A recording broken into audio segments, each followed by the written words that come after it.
Hello, my name is Tony, and I'm going to be asking you some questions in this interview. I've just been looking at your blog, which is Oh, fantastic. thank you. Thank You, you. and you still write it every day, do you? I do Monday to Friday because Hmm. it's my memory. Otherwise, I'd forget all the wonderful things Oh, I've right. And do you? done and felt. Yeah. Memory is a very difficult thing to understand because there are different types of memory, aren't there? There's memory of what you're doing now and what you did yesterday and what you did years ago. That's right. Yeah, I can remember very clearly the time before dementia, my life before dementia. Hmm. I can picture it. I can recall it 100% almost. But you asked me what I had for breakfast today, and I haven't a clue, which Oh. is why I write my blog. Your blog today describes a trip to the Isle of Lewis. When did That's right. that happen? That happened. I was there from last Friday to, I came back on Monday. Oh, right. Yeah. It's And, very vivid. It's very evocative. Hmm. oh, thank you. You Thank obviously you. had a lovely time. Oh, I had a wonderful, wonderful time. I love the islands up there. They're Hmm. so rugged and beautiful. I adore them. Hmm. Do you have good days and bad days? Absolutely. Hmm. Dementia isn't all on one level. Hmm. You don't steadily decline. Days jump up and down with bad days thrown in to confuse you. And then maybe the next you'll have a wonderful day, a clear day. So dementia it likes to play games with you. Uh, are you having a good day today so far? Today is a middling day. I've Right. been very busy this week, so my brain's almost at exploding rate, but Hmm. I'm okay today. Okay. Are you able to describe what the difficulties are when you have a bad day? Yes, for those drivers out there, I liken it to driving. When you've passed your test, you drive automatically. You turn left, you turn right, you stop, you start. When you're learning to drive, you have to concentrate on each maneuver, step by step. Well, dementia has taken me back to being that learner driver. I have to think of how to do everything step by step. And on a bad day, it's like driving in a thick fog. And even if you're experienced, you have to still concentrate so hard on imagining your surroundings. Because for me, my dementia is like a thick fog in my head, and you can make little sense of the world around you. How do you get on with day-to-day life things like, excuse me, like sort of washing and cooking? Well, there are lots of things I can't do. There are lots of things I can do. I'm fine with doing my own washing. I live alone, so I have to find a way to overcome any problems dementia throws at me. Otherwise, I can't live alone. Mm. So I can't cook. I can't coordinate all the different timings and ingredients. Mm. So the microwave, the ping ping, is my method of cooking now. But I never concentrate, I never dwell on what I can't do because I've no control over that. Mm. And instead I concentrate on what I can do. And because that makes me feel in control of dementia. Mm. Are you able to watch television or listen to the radio, or is that gone now? No, I can watch television, but I wouldn't be able to tell you what's happened at the end of it. So I never watch serials because I can't remember what's happened in another episode. And in fact, I can't remember what happens at the beginning of the episode. I can only remember what's happening on the screen at the time. So I tend to watch documentaries that don't rely on me having to remember. Your second book is called What I Wish People Knew About Dementia. Why did you call it that? Because people assume dementia is all about memory. And it so isn't. If all you look at is the memory part of a person, then you're missing out on so much more that you can support them with. And not every type of dementia has memory as its leading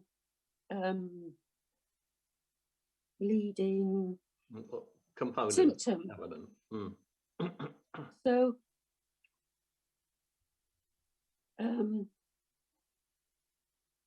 our senses, so many of our senses are affected as well. Like the first of my senses to be affected was my hearing. And it wasn't that I was going deaf. It was certain tones of noise physically hurt my ears. And some audiologists are now beginning to realize that many people with dementia have hyperacusis, just like children with autism.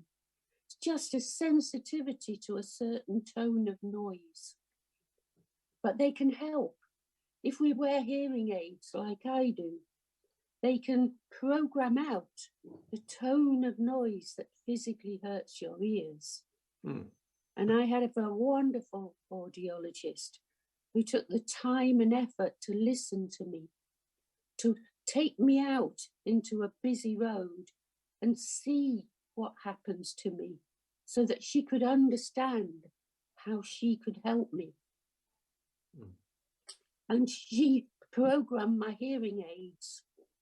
And once she fitted them, my goodness, going outside was a whole new world because no longer was I cowering under the noise of motorbikes roaring by, under the clash of metal on metal, or the sound of children crying, which physically hurts my ears if I haven't got my hearing aids in.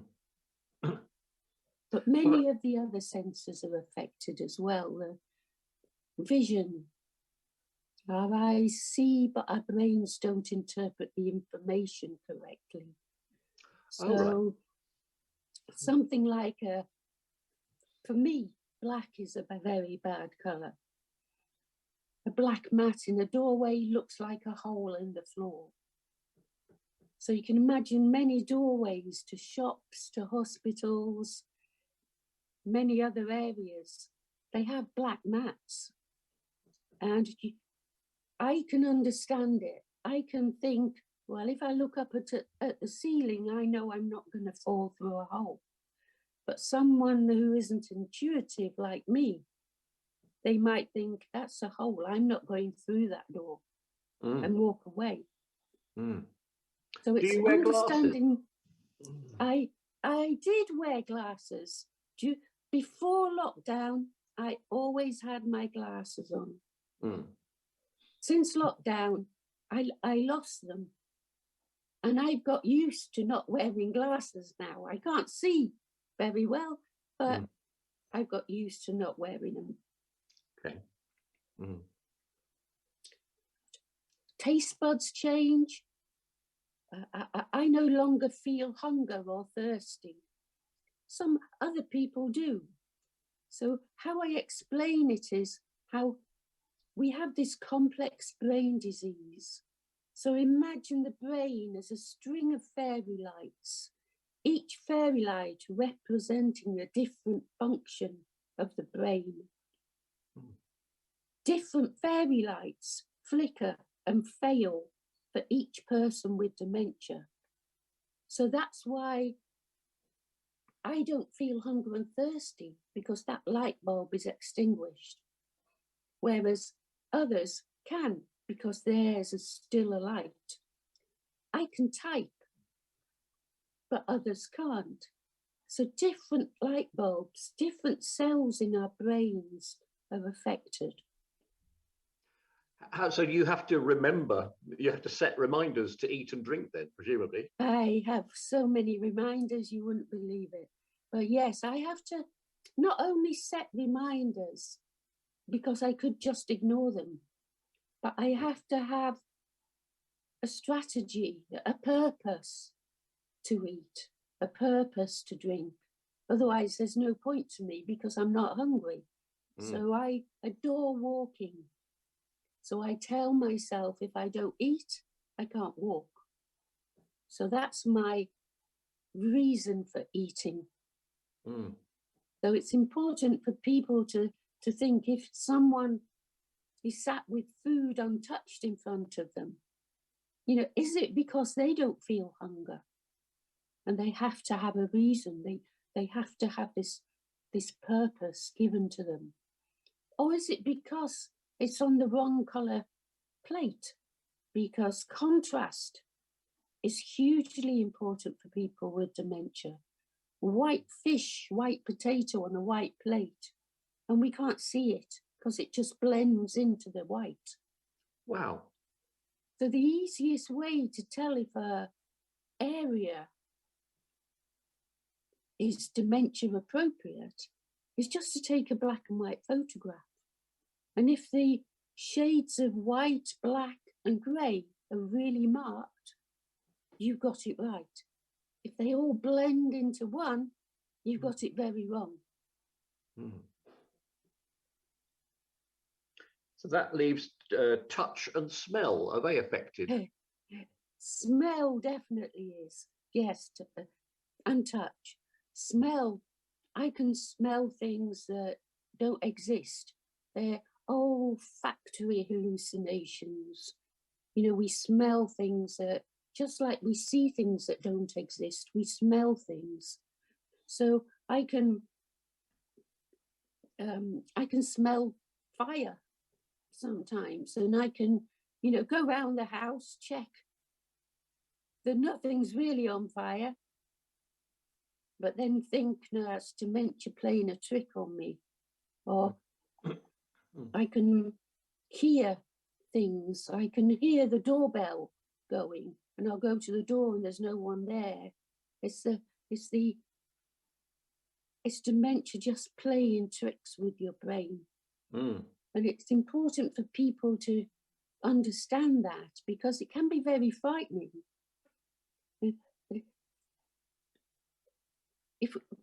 When we visibly see things that aren't there, other people often say, oh no, don't be ridiculous, there's no one there on a horse or whatever. But in our eyes, that's what we're seeing. So people have to live in our world, because we can't live in yours. We can't suddenly think, oh no, that's definitely not there, because in our eyes it is.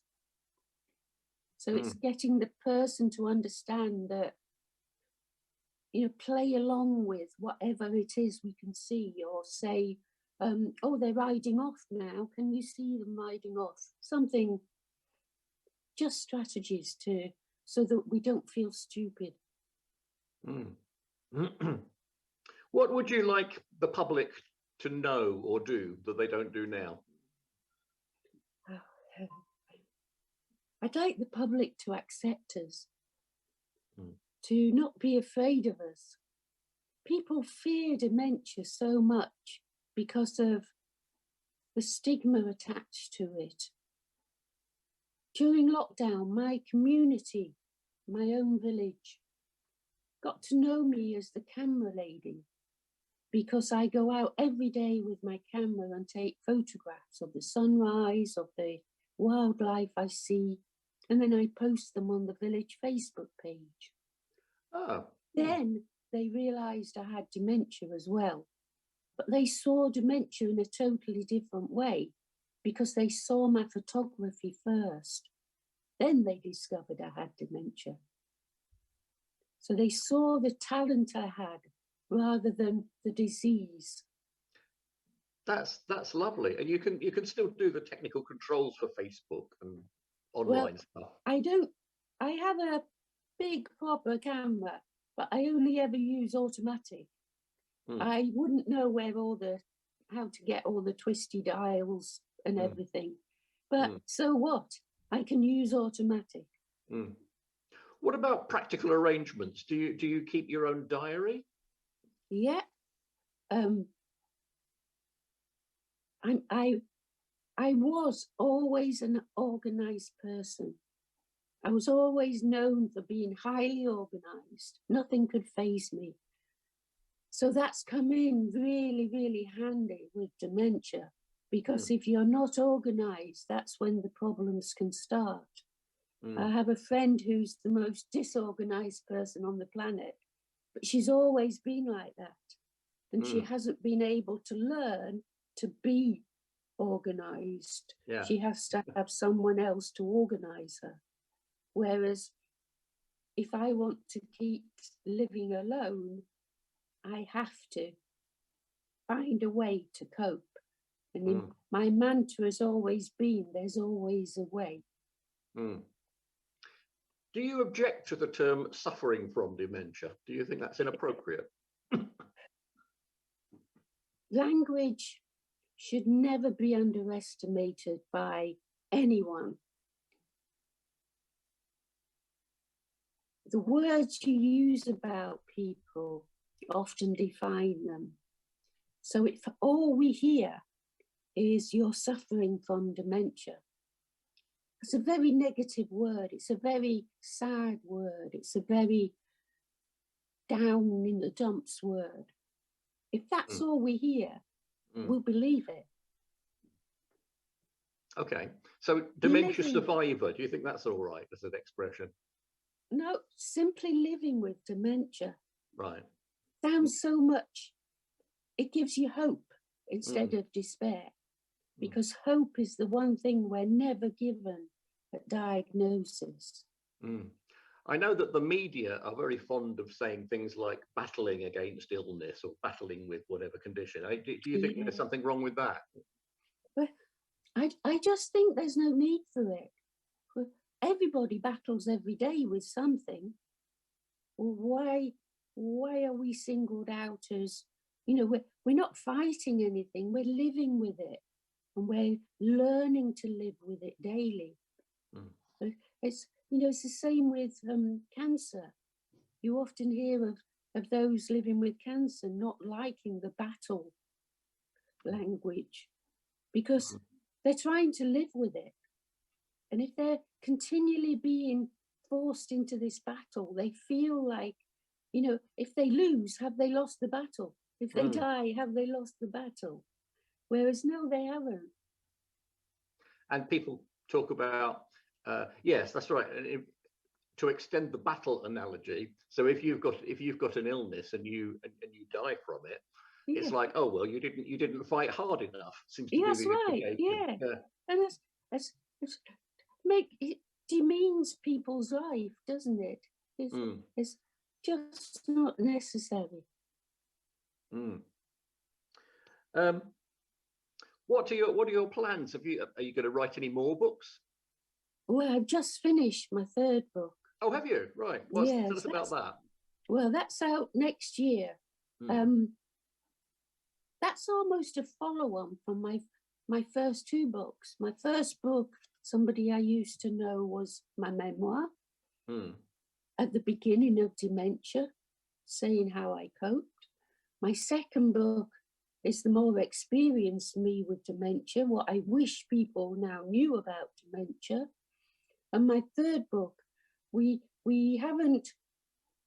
got a title in our mind, but we haven't got the publishers to agree yet. So the title will be whatever it is. But that's about planning for the future and, the importance of talking while you're able to talk. Because actually, the only certainty in life any of us have dementia or not is this moment, because no one knows what's around the corner. Yeah. So it's so important to talk now and then live your life. Plan for the future and live your life now. Many people would look at you like me talking to you. It's very hard for me to keep in my head that you have dementia. Yep. Because you're so lucid and so articulate. Some people might think you haven't got proper dementia. That's you're right. not I'm bewildered. forever being told that. And there's a few things. First, what does someone with dementia look like? What are we supposed to look like? It's an invisible disability, so it's hard for people to understand when they just physically look at you. But also, I say, live 24 hours in my shoes and you will certainly see that I have dementia. Doing these interviews is exhausting. Is it? So as soon as we finish, I will go lie down and close my eyes because my brain has physically been exhausted. I'm in overtime. Well, I'm sorry that I have put you through this. It's been, from my point of view, it's been really nice to talk to you. When was, going right back to the beginning, when was the first time that you thought, I think there might be something wrong? Well, that was when there was a couple of things. I'd not been feeling right, and I knew I wasn't right. I knew my own body. My GP just put it down to the menopause, stress at work, all those sort of things, but I knew it wasn't. And I suppose the worst episode for me was one day coming out of my office, an office that I'd been in for many years, and not knowing where I was or who all the people around me were. I'd become totally disorientated. I found my way to the ladies, sat there for a few minutes, and the fog lifted. I knew where I was again. But that told me something wasn't right. That was something tangible that I could go to the GP and say, look, this has happened. That's certainly not right. But also I was a runner, and my legs and brain started not to talk to one another at the same speed. So I'd be turning a corner and my legs would go at one speed, but my brain hadn't quite caught up, and I'd end up in a heap on the floor with my legs in a tangle. So again, I knew something was the matter. But like so many people, I never imagined it was dementia because, like so many people, I thought it only happened to older people. And I was only 58 at the time. Obviously, I've since realized, since meeting so many others, many of my friends are in their 30s, 40s, 50s and beyond. So dementia isn't age-related. You're just more prone to dementia the older you get. I thought I had a brain tumor. That's what I thought. So when I got a diagnosis of young onset dementia, it was a devastating diagnosis, no question about it. But it was bizarrely a relief as well, because it actually put an end to any uncertainties and not knowing. And while it won't be anything that anyone would wish to have, it just gave me something to work with and plan my future. Well, that's thank you very much, and I'm sorry that it will have tired you out. We'll let you go and have a lie down in a minute. But for the time being, Wendy, it's been absolutely lovely to talk to you, and thank you very much for your contribution. Thank you so much, Tony.